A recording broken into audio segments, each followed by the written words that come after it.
திமுகவின் போலி குற்றங்கள். சாதி மக்கள் தொகை கணக்கெடுப்புக்கான எங்கள் 2021 கோரிக்கை அரசியல் தோரணை அல்ல. இது தமிழ்நாட்டின் வளர்ந்து வரும் சமூக யதார்த்தங்களை பற்றிய அதிமுகவின் நீண்டகால புரிதலின் பிரதிபலிப்பாகும். கல்வி, வேலைவாய்ப்பு மற்றும் நலனில் பிற்படுத்தப்பட்ட வகுப்பினர், மிகவும் பிற்படுத்தப்பட்ட வகுப்பினர், பட்டியல் சாதியினர் மற்றும் பட்டியல் பழங்குடியினர் ஆகியோரின் பிரதிநிதித்துவம் மற்றும் நல்வாழ்வை மறுமதிப்பீடு செய்ய வேண்டியதன் அவசியத்தை நாங்கள் உணர்ந்தோம்.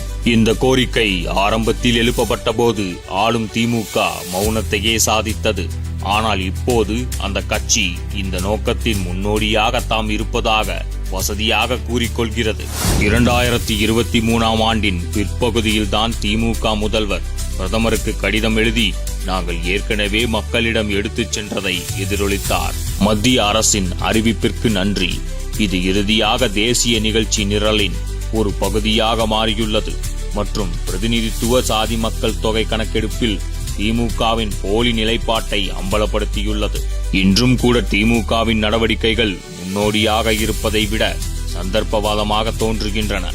ஆரவாரத்துடன் அறிவிக்கப்பட்ட சாதி கணக்கெடுப்பு தொடர்பான அவர்களின் ஒரு நபர் ஆணையம் தெளிவையோ அல்லது திசையையோ வழங்கவில்லை. துணிச்சலான அரசியலமைப்பு ரீதியாக பிணைக்கப்பட்ட நடவடிக்கையை எடுத்த அதிமுகவை போலல்லாமல் திமுக பெரும்பாலும் குறியீட்டு செய்கைகளால் திருப்தி அடைந்துள்ளது. இடஒதுக்கீட்டின் வரலாற்று பாதையை அதிமுகவின் மரபிலிருந்து பிரிக்க முடியாதது. 1980களில் அதிமுகவின் நிறுவனர் எம்.ஜி. ராமச்சந்திரன் பிசி இடஒதுக்கீட்டை 50% உயர்த்தினார். இதன் மூலம் மொத்த ஒதுக்கீட்டை 68% கொண்டு வந்தார். 1990 வாக்கில் ஒதுக்கீடு 69% இருந்தது.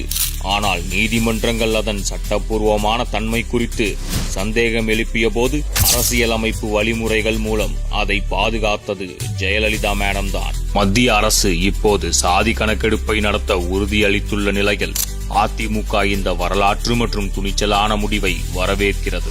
இந்த பிரச்சனை தேசிய அளவில் கவனத்தை பெறுவதை பார்ப்பது மகிழ்ச்சி அளிக்கிறது.